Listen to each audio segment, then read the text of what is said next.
नमस्कार। Doctor health में आप जी का स्वागत है।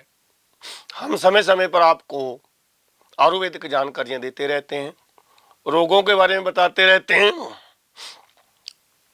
और रोगों में कौन कौन सी जड़ी बूटी काम आती है उसके बारे में बताते रहते हैं।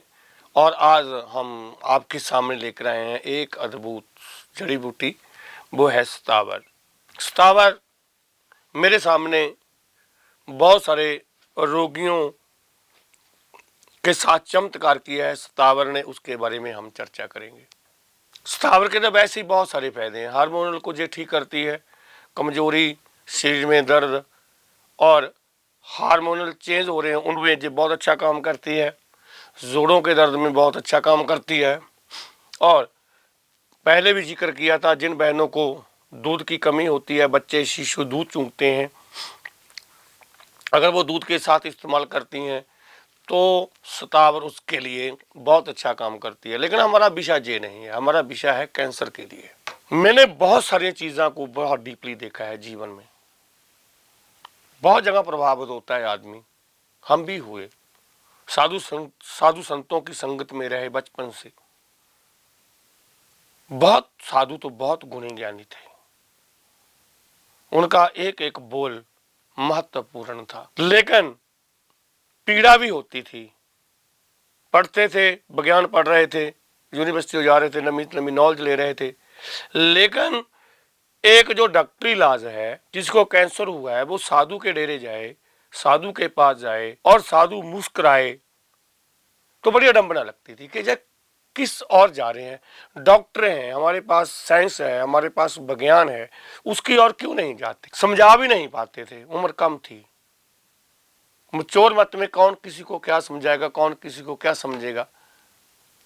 तो आदरणीय जब कोई साधु के पास गया और उसने बोला कि मुझे पेट का कैंसर है, पहले तो साधु देखिए क्या करता है, उसके माइंड को बैलेंस में लेकर आता है। क्या हुआ, जीवन में पीड़ा बनी रहती है। अभी मेरे एपिसोड को जो भी कैंसर के मरीज देख रहे हैं, कृपया वो इस चीज की ओर ध्यान देना है उन्होंने, क्योंकि हम बीमार तो हैं, हम बीमार हैं, स्वभाव का हम बीमार हैं, लेकिन जब हम पीड़ा में चले जाते हैं तो दवाई काम करना बंद कर देती है। जब हम दुख में चले जाते हैं, दो रोग, शोक, संताप, ये तीनों चीजों पे हमने कभी वेले बैठकर सोचना है। तो जब आप बीमार होते हैं तो आप एक पीड़ा में चले जाते हैं, वो पीड़ा आपको ठीक होने नहीं देती। जब उस साधु के सामने मरीज गया, लेडीज थी, पहले तो उसने उसी काउंसलिंग की कि बीमारी जीवन में बनी रहती है। श्री कृष्ण परमहंस को गले का कैंसर हुआ, लेकिन उन्होंने अपना ध्यान अपनी भक्ति की ओर से नहीं तोड़ा। तो साधु कहते हैं, बच्चा आपके जो अधूरे काम है, क्या उसकी ओर आप ध्यान देंगे, जहां आप अपनी बीमारी की ओर ध्यान देंगे। तो वो लेडी बोलते हैं, बाबा क्या करें, शरीर असमर्थ है। शरीर असमर्थ रहने दो, तुम तो स्वस्थ हो जाओ। मुझे लगा जे बाबा इस औरत को गुमराह कर रहा है, लेकिन प्रश्न नहीं था। वो उसका चेहरा बदलता बदलता जा रहा था, उसके चेहरे पे एक रौनक आ रही थी। मैं लेडी की ओर ध्यान दे रहा था तो वो पॉजिटिव ही हो रही थी। वो कहते रोजाना है दवा, मैं आपको एक ही जड़ी बूटी दूंगा, आपने वो लेना है, बस और कुछ नहीं करना, काढ़ा बना के उसका पीना है सुबह शाम, और मेरी सत्संग में आना है आपने। तो मैं सोचा चलो होता है, दवा कोई करनी है, किसी हॉस्पिटल में जाना है, किसी डॉक्टर को मिलना है, मुझे कोई आपत्ति नहीं, लेकिन जो हम दवा देना चाहेंगे वो दवा आपने लेनी। ऐसा ही हुआ, जड़ी बूटी लिखी, उन्हें चूर्ण बना के उसका सेवन शुरू कर दिया, पानी में उबाल कर लेना शुरू कर दिया। सतावर हमारे पास एक ऐसी औषधि है जो हमारे शरीर से विषैले तत्वों को, डिटॉक्स को साफ करती है।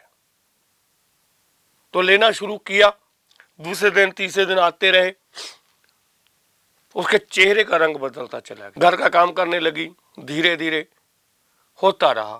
पहली स्टेज थी ये भी मानना पड़ेगा। दूसरी स्टेज में कोई आयुर्वेदिक औषधि है जो बहुत कम काम करती है, लेकिन हम हौसला नहीं छोड़ेंगे। हम हो सकता है लास्ट स्टेज में भी ये काम आती हो, लेकिन हम पहली स्टेज की बात करते हैं।